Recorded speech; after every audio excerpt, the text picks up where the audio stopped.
সত্যি কথা বলছি, এখন আমরা তো ঢাকা শহরে থাকি, মানে এখানে ছেলেদের চেয়ে মেয়েরা বেশি পথ। হ্যাঁ, খুব ভালো লাগে ওদের। কি ভালো লাগে? একটা ছেলের সাথে বাইকে করে ঘুরবে, টাকা খসাবে, এখানে ওখানে ডেট করবে আস্তে আস্তে। এগুলোতে খুব মজা পায়। এগুলোর জন্য কি তাকে সৃষ্টি করা হয়েছে? আপনি বলেন এই মেয়েদেরকে আপনি যখন ঘরে নিয়ে আসবেন, আমি নারী বিদ্বেষী কথা বলছি না, নারীদেরকে আমরা অনেক অনেক সম্মান করি, অনেক শ্রদ্ধা করি। আর আমাকে জন্ম দিয়েছেন একজন নারী, আমাকে দিনের পথে চলতে আত্মবিশ্বাস যোগায় পিছন থেকে ঘরের নারী যোগায় কি না? আমার নিজের কন্যা সন্তান আছে, আমরা মেয়ের বাবা। কিন্তু এখন যে টিকটক জেনারেশন মেয়েদেরকে আপনি তৈরি করছেন, ফোন হাতে তুলে দিয়ে ডেটিং করছে, বাইকের পিছনে ছেলের সাথে ঘুরছে, এখানে ওখানে ফ্রি ওপেন সেক্স করছে, কোনোদিন ধর্ষণের শিকার হচ্ছে, এই মেয়েদেরকে ঘরে নিয়ে আসার পরে এদের গর্ভ থেকে কি আপনি ইসমাইলের মতো সন্তান পাবেন? এদের সাথে তোমরাও দেখা যায় যে অনেক সময় প্রেম করতে ভালো লাগে, এই মেয়েদেরকে কেউ বিয়ে করবে না। এ ধরনের নারীদের সাথে মানুষ প্রেম করতে মজা পায়, কেউ সম্মান করে বিয়ে করতে চায় না। করলেও দেখবেন 2-1 বছরের মধ্যেই নাই সেই সম্পর্ক, গায়েব। তো অনেক দূর চলে আসলাম, এত দূর আসতে চাইনি, কথার পিঠে চলে আসলো যে সমস্যা হচ্ছে গোড়ায় যুব সমাজের এখন যে অবস্থা, আপনি সামনে একটা ভয়ঙ্কর বিকলাঙ্গ যুব সমাজ দেখতে পারবেন। মস্তিষ্ক বিকৃত হয়ে গেছে এদের মোবাইল ফোন দিয়ে। মোবাইল ফোন, পর্নোগ্রাফি, মেয়েদের ফিতনা, হারাম অ্যাফেয়ার্স, মাদক, জুয়া, টিকটক, এই করতে করতে এদের মস্তিষ্কর সুস্থতা নষ্ট হয়ে গেছে। আল্লাহর কসম করে বলছি, এরা সুস্থ না। একটা চিত্র খুব কমন দেখতে পারবেন, 10টা-20টা ছেলে গোল হয়ে বসে আছে ফোন নিয়ে, সবার মনোযোগ নিচের দিকে। ওয়ার্ল্ডে কি হচ্ছে, আসমানে কি হচ্ছে, জমিনে কি হচ্ছে, কোথায় মুসলিমদের উপর বোম পড়লো, কোনো ফিকিরই নাই ওর। আপনি মনে করেছেন যে এই যুব সমাজ আগামীতে দেশের হাল ধরবে?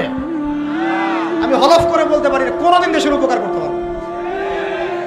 আপনি নষ্ট করে ফেলছেন যুব সমাজকে, নষ্ট করে ফেলছেন একদম। এদেরকে সুস্থতার দিকে নিয়ে আসতে হলে ইসলামী শিক্ষার কোনো বিকল্প নাই, নামাজের কোনো বিকল্প নাই। এদেরকে সামাজিক কাজে লাগিয়ে দিতে হবে, সোশ্যাল কাজে, সামাজিক উন্নয়নমূলক কাজে, এই যে মানবতা সেবামূলক কাজে, প্র্যাকটিক্যাল কিছু কাজে, কিছু বানাও, কিছু করো, সায়েন্স নিয়ে ঘাটাঘাটি করো, কিছু প্রযুক্তি উদ্ভাবন করো, তোমরা কিছু করো। দেখেন আমরা যত কিছু ব্যবহার করি সব কিছু কিন্তু ইহুদি খ্রিস্টানদের। এই যে আমি যে মাইকে কথা বলছি, এই মাইকে ইসলামের বড় বড় কথা বলছি, এই মাইকটাও দেখা যাবে যে মুসলমান তৈরি করে নাই। তাহলে এটা কি কাম্য ছিল? আর এই বিশ্বের যত শিক্ষার বুনিয়াদ, এই বুনিয়াদী শিক্ষা দিয়েছে মুসলিমরা। বিশ্বাস না করলে খালি আপনি 1200 বছর ইতিহাসটা পড়ে দেখেন। ইবনে সিনার নাম শুনেছেন? চিকিৎসা বিজ্ঞান দাঁড়িয়ে আছে ইবনে সিনার উপরে, নাম শুনে নেই? জাবির ইবনে হাইয়ানের নাম শুনেছেন? এই কেমিস্ট্রি না থাকলে আপনি ওষুধ তৈরি করতে পারবেন না, কেমিস্ট্রি না থাকলে কি পারবেন না? মেডিসিন তৈরি করতে পারবেন না। এটা দাঁড়িয়ে আছে কেমিস্ট্রি জাবির ইবনে হাইয়ানের উপরে, যেকে ইউরোপে বলে গ্যাবর ইবনে হাইয়ান। এরকম নাম প্রচুর আছে।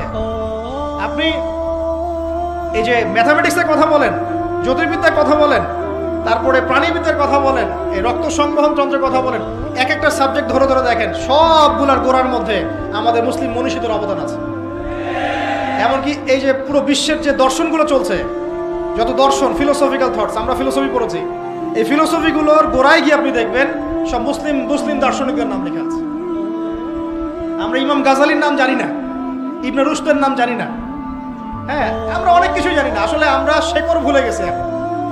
বিশ্বাস করেন, আমরা এই যে প্রযুক্তি, মোবাইল ফোন, টিকটক, মেয়েদের পিছনে ঘুরতে ঘুরতে, অ্যাফেয়ার, বাইক চালানো, আমরা আমাদের জীবনের লক্ষ্যই ভুলে গেছি। আল্লাহ পাক আমাদের যুব সমাজকে তাদের জীবনের লক্ষ্য বোঝার তৌফিক দান করুন। ভাই, আল্লাহ পাক আপনাকে এমনি এমনি সৃষ্টি করেন নাই, আমাকে এমনি এমনি সৃষ্টি করেন নাই। আল্লাহ পাক চান আমাদের কাছে আমরা যেন তার দ্বীনের জ্ঞান অর্জন করি এবং এই জ্ঞান অনুযায়ী আমল করি। এই আমলটা সমাজে ছড়িয়ে দেই, ইসলামের দাওয়াতের মেহনত ছড়িয়ে দেই, যাতে একটা সময় হলেও যেন আল্লাহর জমিন, আল্লাহর দ্বীন কায়েম হয়।